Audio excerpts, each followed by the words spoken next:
Good morning students. இன்னைக்கு bullet test number 4ல் இருக்கோம். Lesson வந்து லைட்டு. ஆல்ரெடி நம்ம ஒரு 3 டெஸ்ட் எழுதியிருக்கோம். இப்போ அதுக்கான ஸ்கோரை வந்து நீங்கள் என்ன பண்ணுங்கள், உங்களுக்கு ஒரு ஷீட் அமைச்சிருப்பேன், அதில் பிரிண்ட் எடுத்து நீங்கள் எழுதி வச்சுட்டே வாங்க. அது எனக்கு ஒவ்வொரு டெஸ்ட்டு முடிஞ்சோடனே அதை அப்பப்போ அப்டேட் பண்ணிடுங்க. சரி, இன்றைக்கும் 10 கொஷின்ஸ் தான். ஃபர்ஸ்ட் கொஷின் பார்ப்போம். Write the angle of incidence if light is passing through center of curvature of a concave mirror. Concave மிரருடைய சென்டர் ஆஃப் கிரேச்சர் வழியோ லைட் ரேஸ் போய் அந்த மிரரில் போய் விழுதுன்னு வச்சுக்கங்களேன். இப்போ ஆங்கிள் ஆஃப் இன்சிடென்ஸ் எவ்வளோன்னு நீங்கள் சொல்லணும். அவ்வளோதான், வேற ஒன்றும் கிடையாது. The first question.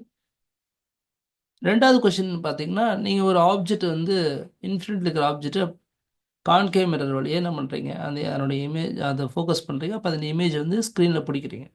இப்போ பார்த்துட்டு இருக்கிறீங்க, ஒரு தூரத்தில் ஒரு ட்ரீ இருக்குது. அந்த ட்ரீயோட இமேஜ் வந்து கிளியராக என்ன இருக்குது, உங்களுக்கு அந்த ஸ்க்ரீனில் விழுது.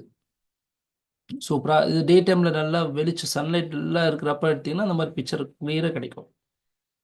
அதெல்லாம் உங்களுக்கு எக்ஸ்பிரிமெண்ட் நான் அந்த வீடியோ நான் அனுப்பிச்சிட்றேன், பாருங்கள். சில பேர் பார்த்துருப்பீங்க. இப்போது நான் என்ன செய்கிறேன்னா, அந்த கான்கேவ் மிரரை எடுத்துக்கிட்டு அந்த ரிஃப்ளெக்டிங் சர்ஃபேஸ் இருக்கு இல்லையா, அதில் பாதி என்ன பண்ணுறேன், பிளாக் கலர் பெயிண்டிங் அடிச்சிட்டேன் நான். இப்போ பாதி தான் ரிஃப்ளெக்டிங் சர்ஃபேஸ் இருக்குது.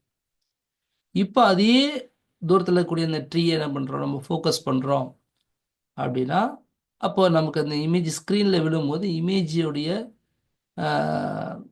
சைஸ்லேயோ நேச்சர்லேயோ சம்திங் என்ன மாற்றம் இருக்கும் அப்படின்னு நீங்கள் ஃபீல் பண்ணுறீங்க. என்னவா மாறி இருக்கும், பாதி வந்து அடைச்சிட்டோம் அப்படின்னா மீதி இருக்கிற பாதியிலேருந்து ரிஃப்ளெக்ட் ஆகி வரப்போகுது. அப்படின்னா அந்த ட்ரீயில் என்ன உங்களுக்கு மாற்றம் இருக்கும், அந்த ட்ரீயோட இமேஜில் என்ன மாற்றம் இருக்கும். ஸோ அதை நீங்கள் என்ன ஃபைன் பண்ணுறீங்க அப்படிங்கிறத இமேஜின் பண்ணி எழுதுங்க பார்க்கலாம்.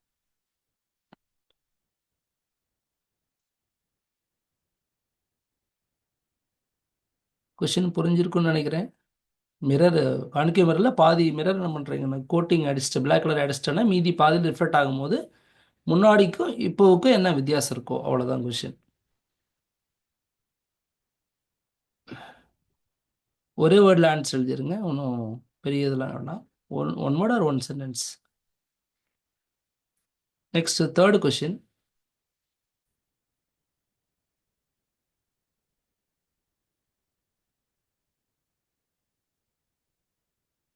இந்த இடத்துல பார்த்தீங்கன்னா, நெக்ஸ்ட் கொஷின், ஆப்ஜெக்ட் வந்து மேலே வச்சுருக்காங்க. ஒரு செல்ஃபோன், பழைய செல்ஃபோன் வச்சுக்கோங்களேன். அதுக்கான இமேஜ் வந்து இங்கே ட்ரா பண்ணியிருக்காங்க. இந்த இமேஜ் இல்லை என்ன தப்பு இருக்குது, ஏதாவது தப்பு இருக்குது அப்படின்னா அந்த தப்பு என்னன்னு கண்டுபிடிச்சி அப்போ இமேஜ் எப்படி இருக்கணும் அப்படின்னு என்ன பண்ணுங்க, கரெக்ட் பண்ணி அந்த ஆன்சரை அனுப்பிச்சுடுங்க பார்க்கலாம். இதுதான் கொஷின் நம்பர் 3. கான்கேவ் முன்னாடி ஒரு ஆப்ஜெக்ட் இருக்குது, இதுதான் செல்ஃபோன். ஸோ அப்போ இதுக்கான இமேஜ் வந்து எப்படி இருக்குங்கிறது உங்களுக்கு தெரியும். அப்போ அதன் பிரகாரம் இமேஜ் இருக்கா இல்லையான்னு செக் பண்ணிட்டு, இல்லை அப்படின்னா என்ன தப்பு இருக்குது, அது எப்படி கரெக்ட் பண்ணணும், கரெக்ட் பண்ணால் இந்த இமேஜ் இந்த ரிசல்ட் எப்படி இருக்கும் அப்படிங்கிறத நான் பண்ணுங்க அனுப்பிச்சிடுங்க. இது கொஷின் நம்பர் 3.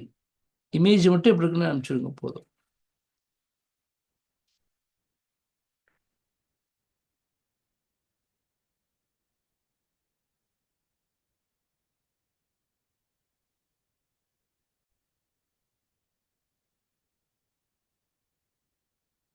இப்போ நெக்ஸ்ட் கொஷின் பார்த்தீங்கன்னா,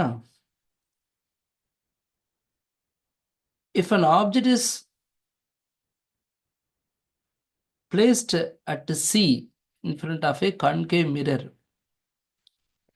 then what is the nature and size of the image? Concave மிரருக்கு முன்னாடி அட் சியில் தான் ஆப்ஜெக்ட் நிறுத்தியிருக்காங்க. அப்போ இமேஜ் வந்து இமேஜ் ஃபார்ம் ஆகும் இல்லைங்களா, அந்த இமேஜோட நேச்சரும் சைஸும் என்னவா இருக்கும், அதுதான் question number 4.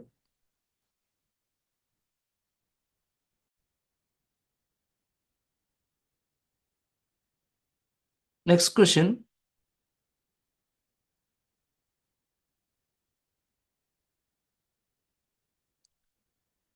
Draw the ray diagram for image formation by a convex mirror. By a convex mirror when object is placed at infinity. Object இன்ஃபினிட்டியில் இருக்கும்போது இமேஜ் எப்படி ஃபார்ம் ஆகும் அப்படிங்கிறதுக்கான ray diagram for convex mirror நீங்கள் draw பண்ணணும். கொஞ்சம் ஃபாஸ்ட்டாக இதில் ட்ரா பண்ணுங்கள். இதுக்காக நம்ம ஸ்கேல் வச்சு அப்படிலாம் பண்ணிட்டு இருக்க வேணாம். ஃபாஸ்ட்டாக ட்ரா பண்ணி நீங்கள் அந்த இதை புரிஞ்சுக்கிட்டீங்களா இல்லையான்னு தான் நான் செக் பண்ண போகிறேன்.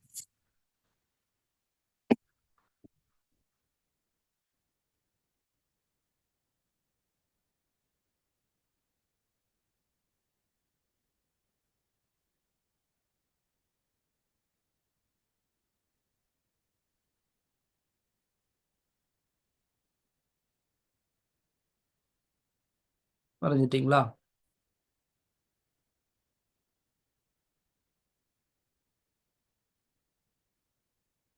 Next question. Write any two uses of convex mirror.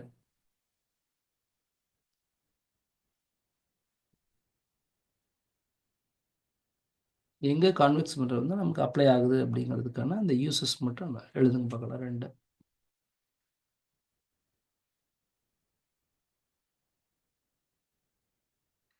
Okay, next question. If you travel the speed of light for 1 minute, ஒரு நிமிஷத்துக்கு நீங்கள் லைட்டோடைய ஸ்பீடில் ட்ராவல் பண்ணீங்கன்னா what distance will you cover in 1 minute?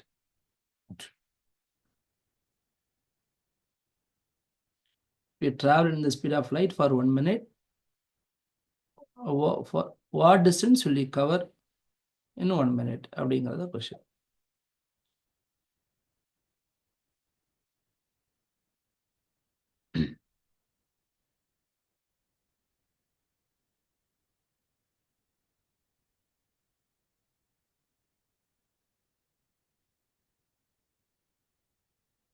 Next, write any 3 invisible light.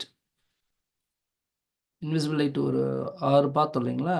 அந்த invisible லைட்டில் ஒரு ஏதாவது 3 ஞாபகம் இருந்தால் எழுத பார்க்கலாம். இல்லை சார் எனக்கு எல்லாமே ஞாபகம் இருக்கு, 6 ஞாபகம் இருக்குனாலும் ஓகே எழுதுங்க.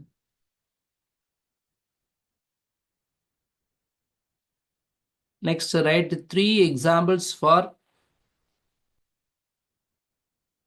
transparent medium. Write 3 examples for transparent medium.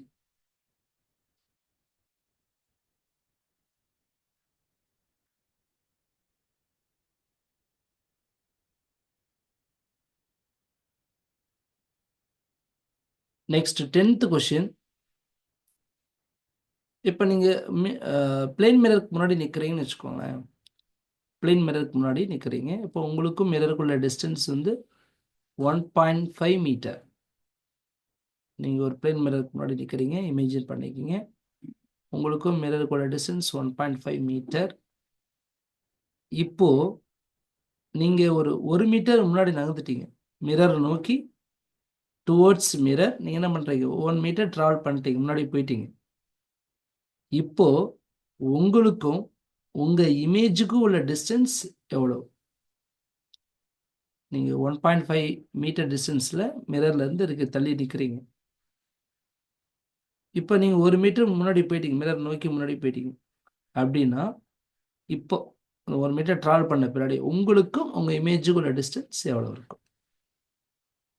இதுதான் 10th கொஸ்டின். முடிச்சிட்டிங்கன்னா ஒரு 5 மினிட்ஸ் என்ன பண்ணுங்க, எனக்கு அனுப்பிச்சுடுங்க பார்க்கலாம். ஆன்சர்ஸை நம்ம நெக்ஸ்ட்டு லைவ் கிளாஸில் பார்த்துக்கலாம். Okay, thank you. Have a nice day, ma.